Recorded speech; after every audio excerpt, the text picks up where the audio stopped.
Rose, this isn't going to come as a news alert to any of our listeners, but there's a lot of uncertainty in the market right now. And as we've historically seen, that leads to a lot of brands pulling back, playing it safe, and to your earlier point where marketing is seen as an expense, it's also a very easy way to help balance that P&L sheet. However, data and you kind of disagree on this kind of this move. So why, in your opinion, is this actually the ideal time to lean in on marketing? And how do we convince our peers in the C-suite of this very thing? Let me give you a few stats, and this is the stats that I love using. If we think about uncertainty, right, it really is just kind of fear of the worst that may happen. And so in business terms, uncertainty is really like recession, right? Like that's the worst recession instead of a boom or stagnation. So like recession is the worst. And so everyone's brains goes to like, oh, recession, we got to pull back. But there are all these stats and research that people have done throughout the many recessions that countries have had. And in the US in particular, there are a few that I really love. So the first one is according to the National Bureau of Economic Research, they're the ones who officially date the length of a recession. The average length of a recession after World War II is only 11 months, which means it's not forever. So recessions end. The second stat is Bain and Company, which is like a huge global management consulting firm. Oh, yeah. They did a study of 700 firms over a 6-year period, including the 90-91 US recession. And they found that twice as many companies leapt from the bottoms of their industry to the top because they were actually out front and center with their marketing and communications versus those who didn't. So twice as many went from the bottom to the top. That's crazy. And then the third stat that I love is there's another company called McGraw-Hill, and they did a study of 600 companies over 16 industries and over a period of 5 years, including the 81-82 US recession. And then they found that companies who invested in marketing during the recession not only saw returns during the recession, but they saw upwards of 14 times higher sales than their competitors 3 years after the recession ended. Oh, wow. Which meant that because they were there talking about how they delivered on for their customers, everybody else was quiet. They not only saw great returns during a recession, but they were top of mind for the years afterwards because, it takes time for people to get more familiar and more comfortable. And as a result, these folks who were invested in a recession, and while their competitors weren't, they see outsized returns. So those are the stats. But I will tell you, firsthand experience, that this is very true because it's one of those things that in my career, I'm like, I lived it and I have learned from it. And now I just tell everyone about it. During COVID, I experienced very firsthand what it means to actually invest heavily in marketing during a recessionary era, while others pull back. So I was leading growth marketing at Amazon Grocery at the time.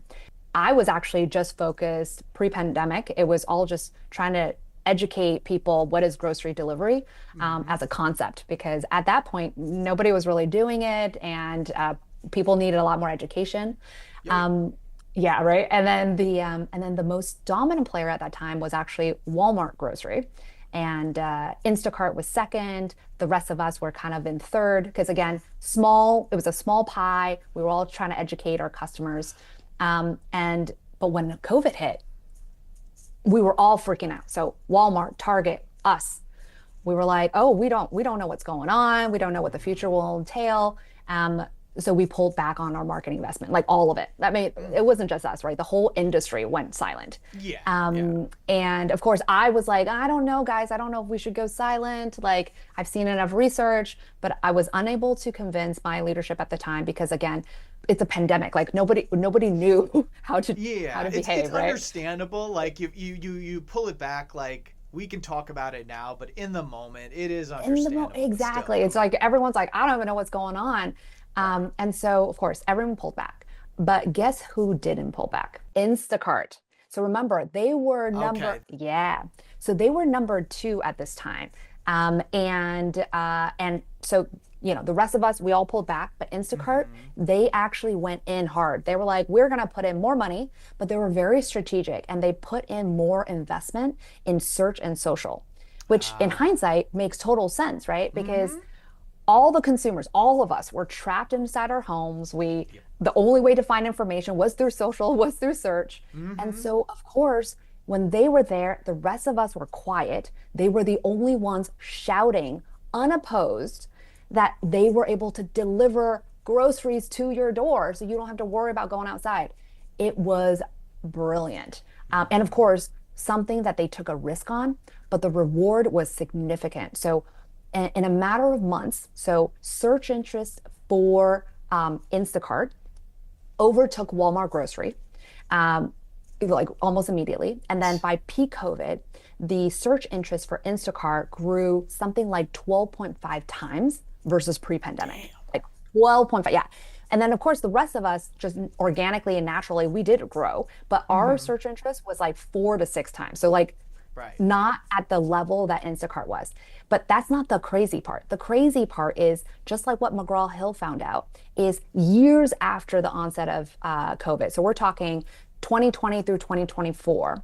Hmm. Search interest for Instacart continued to outpace Walmart grocery by 2 to 8 times. So we saw a flip exactly of the number two player to be the number one player because they took advantage and of an opportunity where they saw I have a amazing value that I can deliver to my customers and no one else is talking about their own value. So I'm going to go in and put in more investment. So it was freaking brilliant. And Hmm. after that, I showed all the stats to my leadership. And we, on that, like literally, like right after the pandemic was ending, we said, we will never stop investing during a uncertain or recessionary time. And if anything, we will find opportunities to invest more. So it was a learning that we had to have. Yeah, exactly. Sometimes you need to go through those things in life to really live the lesson. Some lessons need to be experienced on a first person basis, but that is such a cool that's such a cool story, and I especially love the stat about this really having a long tail effect because consumers might be pulling back, might be a little more discreet with their spending, but they don't stop being consumers.